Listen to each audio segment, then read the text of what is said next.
All right, good afternoon, good evening, everyone. Welcome. My name is Lloyd Danzig. I'm the founder and CEO of Sharp Alpha Advisors. We are a consultancy and advisory firm that focuses and specializes in sports betting startups, investments, and technology. Here today to lead a panel on the topic of Trump versus Biden, betting's biggest market, and joined by a couple of esteemed panelists, one of which is having technical difficulties right now, so it may just be me and two others, but either way, both of these guys are absolutely wealths of knowledge, know far more about the topic than I do. So without further ado, I'll kick it over to first Matt and then Sarbjit. If you guys could quickly introduce yourselves, we can dive right in. Hi, Lloyd. I'm Matthew Shaddick. I'm the head of politics for GVC, which includes the Ladbrokes, Corals and Bwin brands. I've been doing this for about 12 years. Actually, the first election I covered was the 2008 Obama versus McCain. Great. My name is Sarbjit Bakhshi. I'm head of political markets at Smarkets. Smarkets has the best political markets of any exchange in the world. We have the most quantity, and we try to go in the most depth as well. All right, great stuff. So to kind of dive right in, a lot we could talk about here. Matt, can you first kind of give us just a quick primer and overview? The election is only a couple of weeks away. Where do we stand right now? What do prices look like? What has this experience been like for you as the head of political betting during this election? Yeah, it's been great. We're confidently predicting this will be the biggest, not only the biggest political betting event of all time, the single biggest betting market ever in terms of one outcome in one market. In terms of the prices, well, if we go back to sort of the start of June, the betting was pretty much 50-50. Biden took over as favourite for most of the summer. It closed up around sort of convention time at the end of August, September, got back to 50-50. Then it drifted back towards Biden. We had a flurry of money for Trump over the weekend, but a bit more money for Biden now. So as we stand, the European betting markets and the US market predict it. Betting exchanges, prediction markets, all pretty much in agreement. Biden's about a 60% favourite right now. Trump at around 40%. And I suppose the headline there is the betting markets are giving Trump a way bigger chance than the forecasting models like 538, who mostly have Trump at 10 or 15% chance of winning. Got it. So before we get into some of the more details there, Sarbjit, let me ask you, you had an interesting path. You really started not on the betting and trading side, but on the political analysis and public policy side, and only more recently moved over to the trading side. From your perspective, what is it about U.S. elections that forget about Trump and anything specific to this one, just in general, what is it about U.S. elections that make them such popular betting markets? I think the amount of media attention really has a lot to play here. When you think about the amount of information that we get about other political systems and other democracies around the world, it's really nothing compared to the US elections. The characters in the US election and the caricatures of those people in them are much bigger. They make it more into popular culture. It goes into comedies. It goes into films. All this kind of understanding feeds into the UK political landscape, and people are very interested in it. And even when they're not directly connected, I mean, we're not electing our president in this election.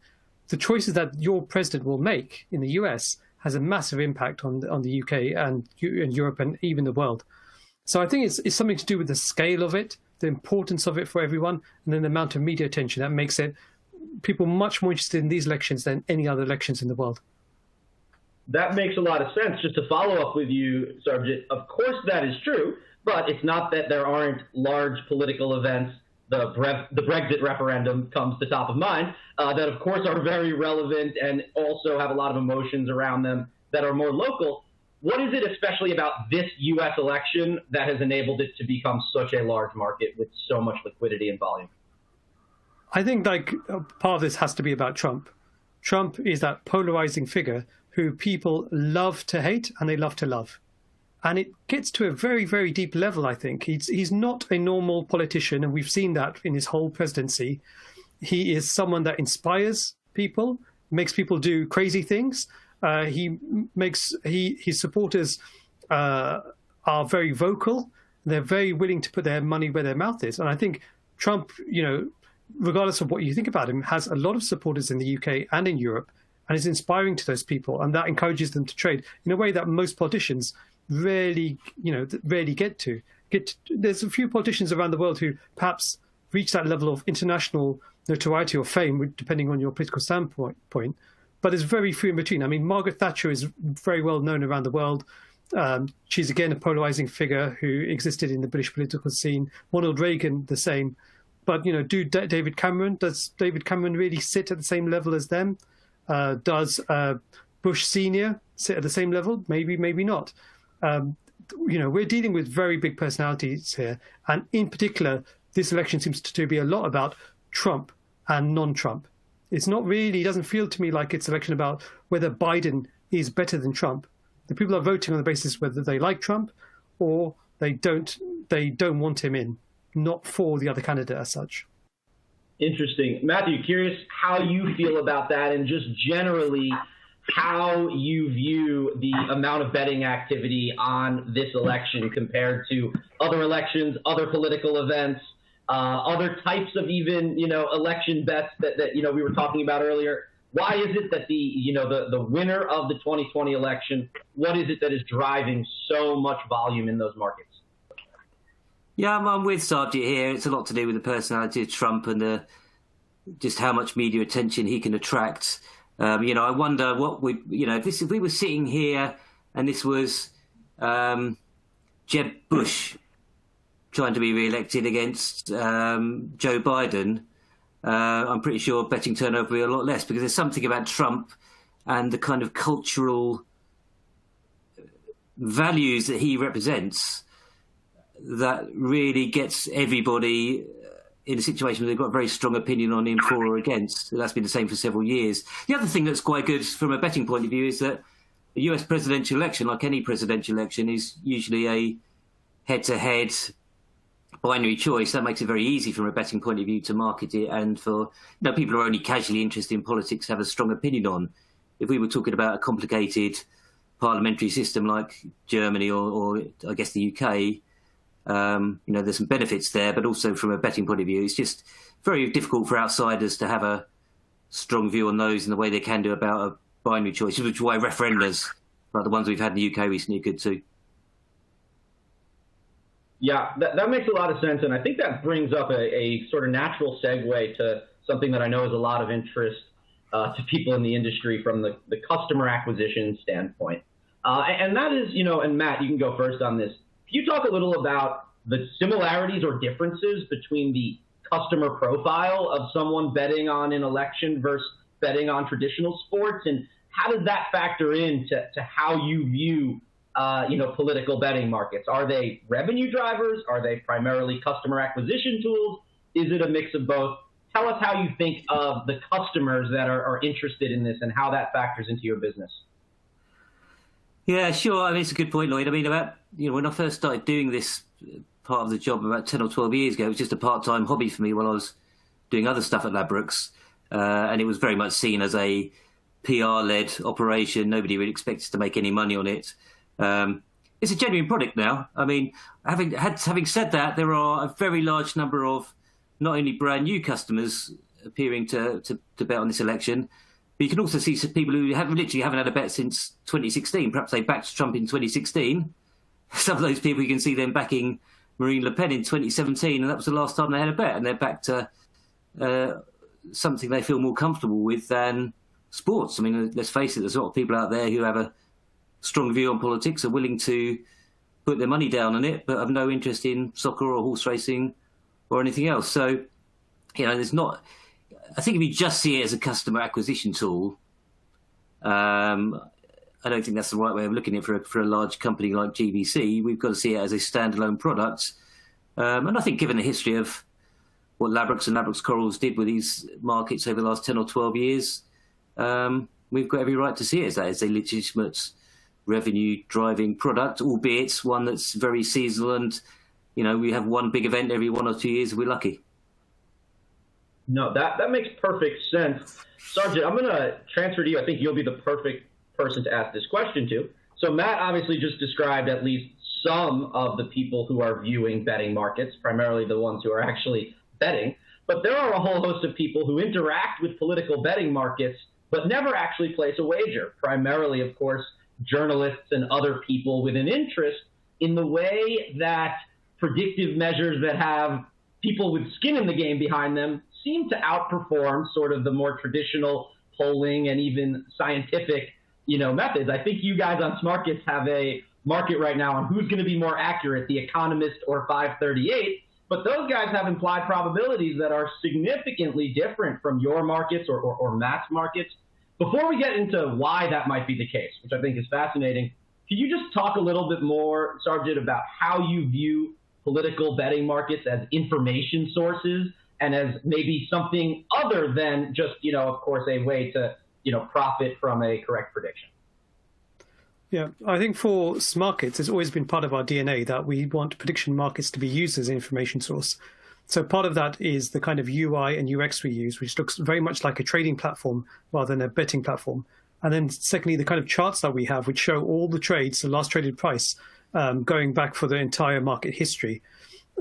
We've made that kind of viewable from a non-logged in perspective because people in the US can't bet on politics. They wouldn't be able to have a Smarkets account. But we think there's real value in providing this kind of way of evaluating what the polls, what the media, what everyone is saying in a way that people can easily digest.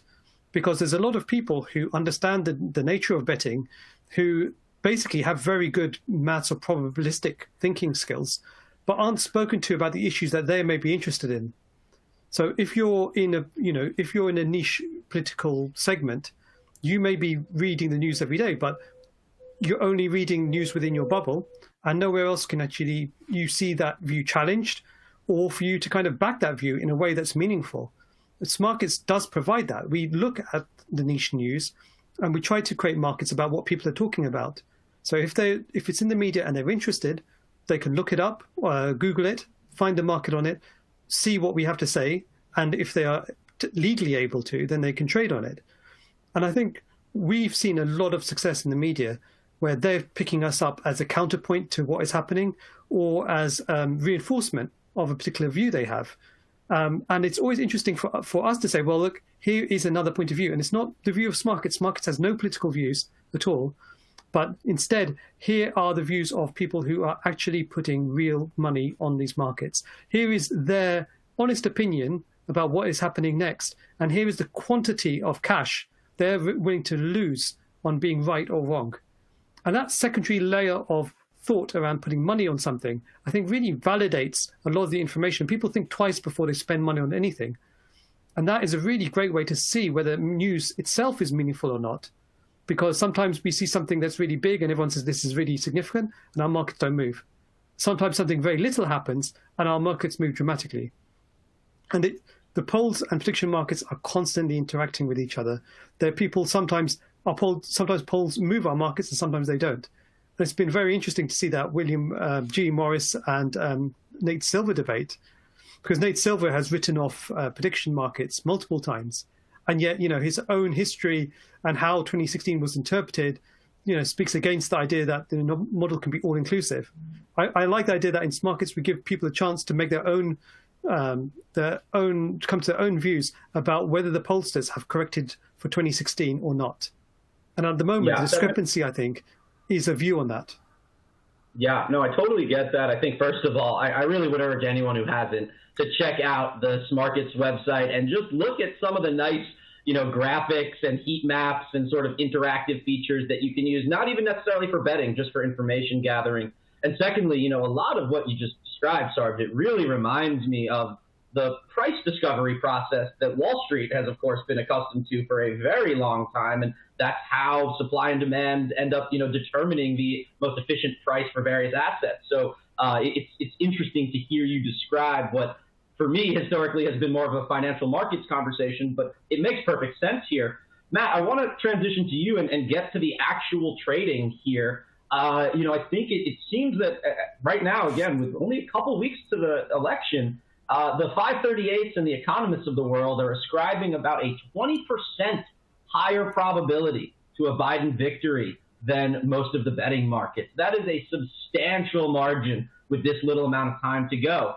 what do we make of that? Is there an inefficiency that people should be loading up right now on and trying to, find places to back and lay bets? Is there some inherent mismatch between information sources? Help us understand why there's such a disparity. Yeah, I spent a lot of time thinking about this, Lloyd. I mean, back in 2016, if you had a chart of Ladbrokes prices on Clinton v. Trump, and you mapped that to the 538 implied probabilities, they more or less tracked each other. The lines overlap all the way through, apart from a couple of little spots. They were, in complete tandem. This time around, as you say, there's this huge 20-25% gap. I mean, if you built a model to try and predict Premier League soccer results, and your model said Manchester United had a 25% bigger chance than the markets were saying of winning a football match, then you can throw your model in the bin, right? It's useless. You can't be that far away from the markets and be any good. I wouldn't say that about the models on this election. I mean, I think the markets are wrong. I think the level of confidence in Trump, for people to be backing Trump at the price he is now, just seems insane to me. That he could have a 40% chance when he's 10 points behind with less than 2 weeks to go. But I think the main reason is people are over-interpreting what happened in 2016, expecting a repeat of that there'll be another Trump comeback, that the polls will be wrong again. The main reason you hear often is shy Trump supporters at the polls are just totally underestimating the real level of Trump support in the country. I don't think there's any evidence for that. And as a punter, backing Biden right now is one of the greatest opportunities you'll ever see, in my opinion. That's really interesting. Matt, a follow-up to you, and then I'm going to move it to Sarbjit. To what extent, I'm just curious how you see the role of hidden information and ulterior motives and just emotions and things like that in politics. And just to clarify what I mean by that, to me, what seems like a stark difference between any political betting market and, an Arsenal Manchester United betting market is, yeah, of course, there might be a couple of injuries that a few people find out first, but generally people are dealing with relatively the same sets of information. And there is not an active campaign on behalf of Arsenal or Man U to, mislead or seriously shape the narrative in the public. Obviously, in politics, that's a totally different story. And in fact, in the U.S., one of the reasons why I think there were some concerns which led to the eventual, banning of political betting were that candidates who were seen as having low probabilities of winning in betting markets would somehow get into this self-perpetuating cycle where potential voters would see those low odds, think there was no reason to vote, not bother going out to cast those votes, and kind of make that underdog set of odds a self-fulfilling prophecy. With all that said, how do you even deal with or contemplate the fact that there might be so much hidden information out there in these betting markets? Yeah, I mean, I think that's a definite concern of bookmakers when it comes to much less exposed events. So if we were betting on a by-election in the UK, which is the equivalent of a sort of special election for a congressional seat in the US, quite often there are no polls at all for these things. And you'd think that, for instance, the people doing the canvassing, the party workers, would have a much better idea than the betting markets or anyone else of what was going to happen in these elections. And occasionally you do see some activity that makes me think that is going on. But I wonder whether that happens very often. And certainly when you're talking about a US presidential election, I mean, how much unknown or unexposed information is there really? We've got access to thousands of polls that have come out. Even if you did have access to some internal polling, really wouldn't give you that much extra information than we've already got. And as far as sort of ramping goes, candidates or movements deliberately inflating the chances of their candidate by betting them on betting markets or betting exchanges. I mean, I sometimes see activity like that makes me wonder when again, very small constituency betting or leadership contests over here. I'm not aware of it ever having made any difference. I think anyone thinking about that would be much better off spending their money on Facebook ads or something like that we know makes a difference, because the vast majority of voters don't know or care about political betting or prediction markets. So I don't know that it's ever happened. I don't know if it's ever worked. And if people were thinking of doing it, I don't think it'd be a very efficient way of spending your money. All right, fair enough. Sarbjit, I want to use this to transition to something you and I talked about that I thought was so fascinating, which is the fact that as a bookmaker, as an odds maker, as a risk manager, you sort of have these two sets of skills you're constantly deploying. They're your predictive skills to, assess the probability of events happening, and your reactive skills to see new pieces of information come out and hit the markets and see how you need to shift your prices. Can you talk a little about maybe how the dynamic or how the balance between being predictive and reactive might be unique in, political markets, which have 24-hour news cycles and things of that nature? Yeah, I mean, obviously we're an exchange, so we have lots of people who market make or take parts in different sizes, different sides of the market. Although the amount of people who are market makers is far fewer than the amount of people who are betting for something. There's clearly an imbalance there. It's not 50-50. Not everyone who is a customer on Smarkets will ever make a market, but it kind of adds to the drama of that debate. And when you think about it, things like Twitter create that 24-hour news cycle, and they create things that people think are significant. The issue is that the old news cycle of like the newspapers or TV programs, where you've got some time for reflection, time for analysis and weighing up other things, is not necessarily happening. So you have people who are constantly trading on Twitter and constantly, thinking that something is significant when it isn't. But what I like is that in the bigger markets, there is a kind of inertia where the big players, the market makers, are saying, well, that's come out on Twitter, but it doesn't really mean anything. I mean, I don't know if you have this in the US. We have the Sunday newspapers, and nearly everything in a Sunday newspaper is worth disregarding. It is just basically the B staff, the C staff, are just having some fun. And we have a silly season as well in the summer, where again the same thing happens. Nearly everything that is talked about in the summer doesn't actually happen. So you get I guess people who trade on those kinds of markets, just on reaction, they're learning a lesson. Because eventually when they trade, they find that it doesn't work out for them. They think about the source of information. They become a bit more circumspect. And I think that all the people I know in this industry, all the people like Matthew and William and other people, they are more circumspect than the average person. We've all had our fingers burned. We've all reacted badly at one point to another to a bit of news that's not right, and we've all learnt our lessons. We may appear to be slower, but I think we're just better at evaluating what's happening and whether it's significant or not. Yeah, no, that's interesting. I wonder if it is even possible to truly reach that level of discipline without, getting burned a couple times, feeling that buyer's remorse, that, oh my God, of course that was a bad mistake in retrospect. I'm so embarrassed that, I think we've all come to find and that it's really only that actual, almost physical, visceral feeling that you get that can truly drive you to get the discipline that you need to emotionally kind of wade through all this. You mentioned Matthew and another panelist, William. William, I believe you are on the line and dialed in now via audio. I guess I'll find out in a second. But if so, okay, great. I think you're there. William's a political analyst for Star Sports. For those who can't see him right now, I appreciate you figuring out how to get the technology so that you could hear us. If you could jump in here, William, curious to just hear your thoughts. We've been talking a lot about trading political markets from the business side, but just to think about it from the customer side out there, if there are any bettors or traders who are watching this who are trying to get a grasp on the election and the prices, could you talk a bit about how you see the importance of two different types of skills that I could see being valuable in betting on elections? One is political knowledge and understanding of public policy and all that. The other is an understanding of betting markets and what move lines.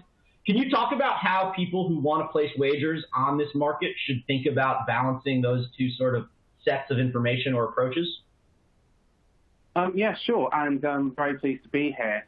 I think there have been a couple of really intelligent points made, especially by Sarbjit, about waiting to evaluate and being circumspect. The key is to not lean too hard in any one direction. Sometimes speed is good. Sometimes you can get a jump or an advantage. Plenty of people would have done that for the first presidential debate, which did lead to market moves on Betfair. I think they were the biggest market moves of the year, or at least of the summer to late autumn. And things such as Trump's own COVID diagnosis. There are different elements at play. For a fixed odds bookmaker, generally speaking, you'll have the chance to win more with speed. Fixed odds can be updated instantly, yes, but generally speaking, in my experience, traders tend to be a bit slower to react than, say, the exchanges or a platform like, say, Smarkets, where, for instance, something like the Trump COVID diagnosis would have been pretty much instantly picked up on. And that's something that other bettors then pick up on. And suddenly you have a whole sort of chicane effect, whilst with fixed odds, you're dealing with sort of much more solid concepts. I'd say also another thing, just as a general piece of advice in terms of moving the lines or anticipating the lines being moved, be outside of your own bubble. Try and have different spheres that you're in. It's good to know what the other side is thinking. It's good to know what your side is as well, because a lot of people can get ahead by simply being in alternative circles. And again, I'm not just thinking of the presidential debate of the Trump diagnosis. I'm thinking of who might be appointed, of how donors think the race is going, and in general, of who thinks what. And I would say the most all-rounded approach over time will be best in terms of trying to think of what might move the market and also trying to be on the right side when it does. Yeah, that's interesting. And what I'm really just thinking about especially is some of the things you said and that Sarbjit and Matt had said, being circumspect in your political opinions, trying to find out why the other side believes what it believes. Those seem like pretty good pieces of advice, totally separate from betting markets that a lot of people, would benefit from. And it makes me think of why, for example, poker players are often recruited to be complex financial derivative traders, because it's really hard to be a World Series of Poker player or winning player without developing these exact kind of skills. And it's because there's a financial penalty for failing to do so, where in most other parts of life, there are not. So I appreciate all you guys pointing that out. I think they're really interesting points, both in betting markets and outside. I wanted to move to something that, I think is of interest to some of the people who are logged in from the U.S. and, of course, anyone who's watching the growth of the U.S. sports betting market, and that is, the potential opportunity for political betting in the U.S. It used to be very common, and actually before polling was commonplace in the early 20th century, was probably one of the go-to sources for, ways to get a sense of how candidates, were trending, and was one of the most accurate predictors. Since polling and scientific polling have become more commonplace, and since, consumer protection laws and election protection laws and whatnot have proliferated, the U.S. no longer authorizes betting on the elections. But DraftKings, FanDuel, these guys want to be the home of betting on everything. Both of them offered free-to-play contests for the first presidential election, where you could make a bunch of predictions, would this word be mentioned before this? Would Trump say this before that? And the winner was able to win a cash prize. Matthew, I'm going to start with you. What do you see as the potential U.S. opportunity? Is there something that is a serious revenue-generating opportunity here? How should executives of sports betting and gambling companies that have a U.S. presence be thinking about this going forward? Yeah, billions and billions of pounds of potentially taxable revenue is how I describe it. I mean, it would be an enormous product if political betting was ever offered in the US. I offer no predictions about whether that's ever going to happen or not, or when it'll happen. But certainly, if you can imagine, I mean, the US political system is almost a dream for bookmakers, the way it's set up. I mean, you've got primaries for both parties, for every congressional seat, Senate seat, governor's race, presidential election. You could probably bet down to sort of state level in some of the bigger states like California and New York. I imagine, some of those state elections would generate enough media interest to offer betting markets on. It would be an enormous non-stop, well, almost non-stop product, because once the presidential election cycles out of the way, then you've got, primaries coming up for midterms and governor's races and speculation about what Trump's going to tweet about and so on. Yeah, no doubt in my mind it would be a huge, huge opportunity. Yeah, I tend to agree. So really just same question to you. You, like I had mentioned earlier, you come at this originally from a government sort of public policy side, so I think you have the ability to at least empathize with or consider what regulators and all of those stakeholders in the U.S. must be thinking. How do you see this playing out? How might we get from where we are now to a point where the U.S. has a more liquid political betting market? Well, I think that thinking about the US, it's only kind of almost by mistake that political gambling is banned in the US. Things like the Wire Act or consumer protection, they don't seem to match the characteristics of political markets and trading. People bet on horse races because there's so many of them, and they bet in high frequency and have all kinds of issues sometimes with those. Politics, the people who bet on politics don't. These are big, slow-moving markets. The payoff is very delayed.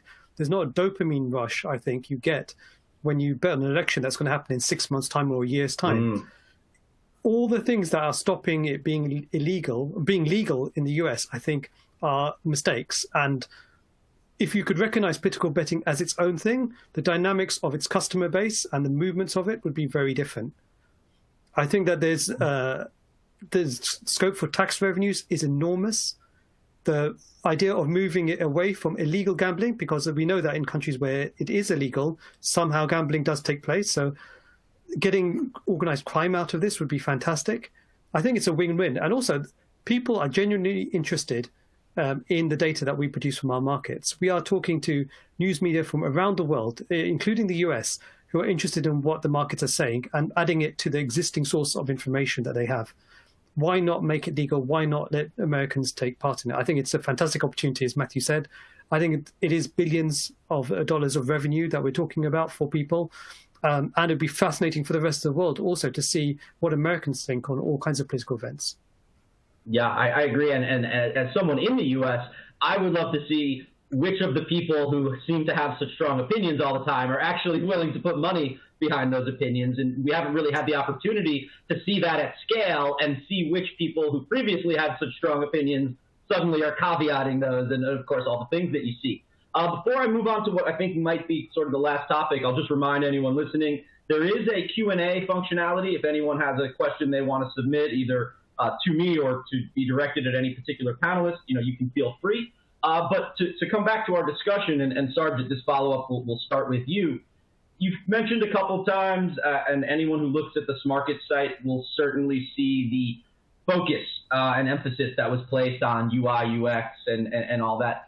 Can you talk a little about how, sort of we're in the year 2020 moving forward, how important UIUX is in, customer acquisition, product innovation, market adoption, things of that nature? Yeah, I think that for us, we've always had the view that, we want to be, well, the Smarkets.com site is a trading platform. So it looks like a trading platform. And yourself coming from a financial trading point of view, recognize that you understand what's going on. We have another product like Sportsbook, SBK, which is a sportsbook and is much more around betting. And that's a completely kind of different viewpoint on the same data in essence. But one thing that is really important is to give people greater clarity about what they're doing and what they're trading, what their potential losses are, what their potential gains will be on the market is really important to us. For, when we were founded by Jason Trost back in 2010, he thinks that there is a greater there's great opportunity for greater clarity in this industry, and Smarkets, through its interface, kind of sells that. It's not about hiding away what people's risks and opportunities are. We believe in just putting that out and making it very clear. And that's why we put so much money into the development of our UIUX. Also, for the nature of politics betting, you need somewhere where you can clearly present the rules, you can clearly put an event description, you can explain what the political event people are trading on, because sometimes the language used in the media is not at all what the thing is. So we wanted to market on a no-deal Brexit. But will the government announce it's got a no-deal Brexit? No, it won't announce that. So our market, the headline is no-deal Brexit. But the market title is UK and EU to have a trade deal in 2020. Now, having that space for nuance, having the description, That's, I think, fundamental to offering these markets. Otherwise, people will be very easily will misunderstand the markets, may have a bad customer experience. But that clarity of what they can win, what they can lose, what the market is about, and the trading history, it's all to do with the Smarkets DNA. It's all the way through our site. Yeah, no, that makes sense. We got a question that came in here, and Matt, I'll leave it to you. I'll have you answer it. The question that came in was, can someone please again say what the current odds of the presidential election are? So Matt, I'll toss that one to you. I believe in terms of implied probabilities, we're looking at about 63 to 65% for Biden, and then, the opposite for Trump. But Matt, could you just comment on where prices are now? Yeah, I mean, we've just shortened up Biden literally just before we started this conversation. He's now, 8 to 15 with Labrooks, which is 1.53 in decimals. And as you say, slightly over 60% chance he wins, and 6 to 4 Trump, or 2.5. Yeah, I mean, the noticeable thing, Aaron, is just the amount of money we're still taking on Trump. I mean, it's typical in most weeks now that 60, 70% of the money we'll take will be on Trump as opposed to Biden. Irrespective of the fact that our price isn't particularly generous compared to the market price. Our price in Biden is actually much more competitive. But, something about the demographics or the makeup of the people who want to bet with Labrooks, and actually I had a very strong prior beforehand, means that they're just more inclined to back Trump than they are Biden. I mean, we've seen that in lots of similar elections in the last 3 or 4 years. If there's a populist stroke nationalist candidate, people will overbet them, in my opinion. Yeah, no, that makes sense. I see on Smarkets we have Biden at 66%, Trump at 35%. Actually, that makes me think, Sarbjit, maybe quickly, we only have a couple more minutes here.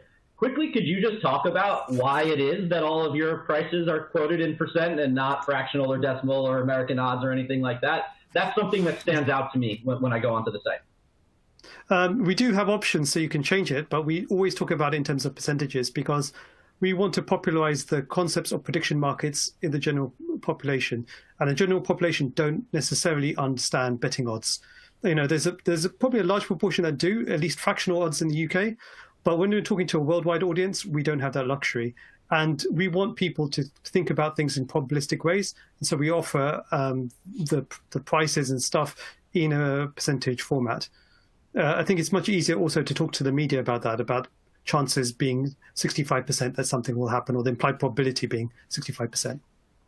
Yep, that makes sense. Matt, I'm going to, I think, pose what will be the last question to you. Could you just talk about what might be some betting patterns that are being expressed among the consumer population? We talked earlier just about Trump's generally polarizing nature, but in general, historically, is there anything, are nationalist and populist candidates always usually ones that skew in a certain direction? Is there anything that you're seeing here that actually does make sense as a pattern in the context of the elections that you've traded? Yeah, so ever since 2016, when we had the Brexit and Trump upsets, we've seen elections across Europe where candidates like this stand. So Marine Le Pen in France. We've had similar candidates in elections in the Netherlands and Poland, Sweden. Those kind of parties, they always go off too short. People want to back them. People seem to think that the polls and the media always underestimate how popular these parties are, and they get overbet. And a point that has been made before is that those kind of parties tend to appeal to men more than women. Certainly Trump's appeal is much more male than female, and men make up a much bigger percentage of the betting population, right? So there may be some bias which kicks in because of that. And so, yeah, I came into this election from years out thinking that betting markets would overestimate Trump, although I didn't guess by just how much. Yeah, I have not nearly the level of experience or insight into this as you guys do, but at the very least, have to think there's a bit of a hangover from people who thought Hillary was a lock in 2016 and got burned on Trump. Some of the odds, in American notation, I know people who are taking Hillary minus 500, minus 800, and it really seemed like such a sure thing. And it goes back to what Sarbjit had sort of brought up before, that only once you get burned do you start becoming more circumspect and all that. So look, guys, this has been fantastic. We're at the end of our time here. Sarbjit and Matt, Will calling in on the line. Really appreciate all your time. It's going to be fascinating to see how this plays out, both from a betting market perspective and everything else. So really appreciate it, and hope to do this again soon. Thanks a lot for your time, everyone. Best of luck. Thanks, Lloyd. Thank you. Thank you.